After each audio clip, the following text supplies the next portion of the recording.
ಎಲ್ಲಾರು ಲಚ್ಚ ತಿನ್ನರೆ. ಅವ್ರವ್ರಿಗೆ ಏನೇನ್ ಬೇಕೋ ಅವ್ರ ಮಾಡ್ಕೊಬಿಡ್ತಾರೆ. ಬಡವ್ರ ಬಗ್ಗರ್ನೆಲ್ಲ ಸ್ವಲ್ಪ ಕೈ ಬಿಟ್ಬಿಡ್ತಾರೆ. ಪ್ರತಿಯೊಂದು ವಿಷಯದ ಹಾಸ್ಪಿಟಲ್ ಇಂದ ಹಿಡಿದು ಪೊಲೀಸ್ ಸ್ಟೇಷನ್ ಇಂದ ಹಿಡಿದು ಪ್ರತಿಯೊಂದ್ರಿಂದನೂ ಸ್ವಲ್ಪ ಹೈ ಲೆವೆಲ್ ಇರೋ ಜನಗಳಿಗೆ ಮೇಲಾಧಿಕಾರಿಗಳಿಗೆ ಅವ್ರನ್ನ ಒಂಥರ ಟ್ರೀಟ್ ಮಾಡೋದು, ಇನ್ನ ಬೇರೆಯವ್ರನ್ನ ಒಂಥರ ಟ್ರೀಟ್ ಮಾಡೋದು ಮಾಡ್ತಾರೆ. ಇದನ್ನ ಎಲ್ಲವನ್ನೂ ಒಂದೇ ರೀತಿ ನೋಡ್ಬೇಕು. ಭ್ರಷ್ಟಾಚಾರ ಇದೆ ಎಲ್ಲ ಹಾಸ್ಪಿಟಲ್, ಯಾವುದೇ ಸಮಾಜದಲ್ಲೂ, ಯಾವ್ದೇ ಒಂದು ಆಫೀಸ್, ಗವರ್ಮೆಂಟ್ ಆಫೀಸಲ್ಲಿ ಆಗ್ಲಿ ಭ್ರಷ್ಟಾಚಾರ ಇದೆ, ಜಾಸ್ತಿ ನಡೀತಾ ಇದೆ.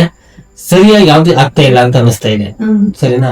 ಇದಕ್ಕೆಲ್ಲ ಪರಿಹಾರ ನಾವ್ ಬದಲಾಗ್ಬೇಕಷ್ಟೇ. ಯಾವ ರೀತಿ ಬದಲಾಗು? ನಾವು ಉತ್ತಮ ವ್ಯಕ್ತಿನ ಆಯ್ಕೆ ಮಾಡ್ಕೋಬೇಕು. ಆ ಉತ್ತಮ ವ್ಯಕ್ತಿ ಅನ್ನೋನು ಯಾವ ತರ ಇರ್ಬೇಕು, ಏನನ್ನೋದು ನೋಡ್ತೀವಿ ಅವನಲ್ಲಿ. ನಾನು ಅದನ್ನ ಕೊಡಿಸ್ತೀನಿ, ಊರಿಗೆ ದೇವಸ್ಥಾನ ಮಾಡಿಸ್ತೀವಿ, ರೋಡ್ ಮಾಡಿಸ್ತೀವಿ, ನಿಮ್ ಮಕ್ಳಿಗೆ ಹೆಲ್ಪ್ ಮಾಡ್ತೀವಿ ಅಂತ ಎಲ್ಲ ಹೇಳ್ತಾರೆ. ಅವ್ರನ್ನ ಆಸೆ ಆಮೇಶಕ್ಕೆ ಒಳಗಾಗಬಾರ್ದು. ಹಂಗೆ ಹೇಳೋರು ರಾಜಕೀಯ ವ್ಯಕ್ತಿಗಳು ಅಂತ ನನ್ನ ಅನ್ಸಿಕೆ. ನಂಗೆ ನೀವೇನ್ ಹೇಳ್ತೀರ ಅದನ್ನ ಮಾಡ್ಕೊಡ್ತೀನಪ್ಪ, ನನ್ಗೇನು ಗೊತ್ತಿಲ್ಲ, ನನ್ಗೆ ನಿನ್ ಜನ ಕಷ್ಟ ಸುಖ ನೋಡ್ತೀನಿ, ನನ್ನ ಆಯ್ಕೆ ಮಾಡ್ರಿ ಅಂತ ಹೇಳ್ತಾರೆ. ಪ್ರಜಾಕೀಯನೇ ಬೆಸ್ಟ್ ಅನ್ಸುತ್ತೆ ಸದ್ಯ. ಪ್ರಜಾಕೀಯ ಮುಂದೆ ಬರ್ಬೇಕು, ಪ್ರಜಾಕೀಯ ವ್ಯಕ್ತಿಗಳು CM ಆಗ್ಬೇಕು, ಅವ್ರ MP ಗಳಾಗ್ಬೇಕು, ಅವಾಗ್ಲೇ ನಮ್ ದೇಶ ಮುಂದುವರಿಯೋದು ಅಂತ ನನ್ನ ಅನಿಸಿಕೆ. ನಿನಗೆ ಮತ ಚಲಾಯಿಸುವ ಹಕ್ಕನ್ನ ಸಂವಿಧಾನ ಕೊಟ್ಟಿದೆ, ಹೌದಲ್ವಾ?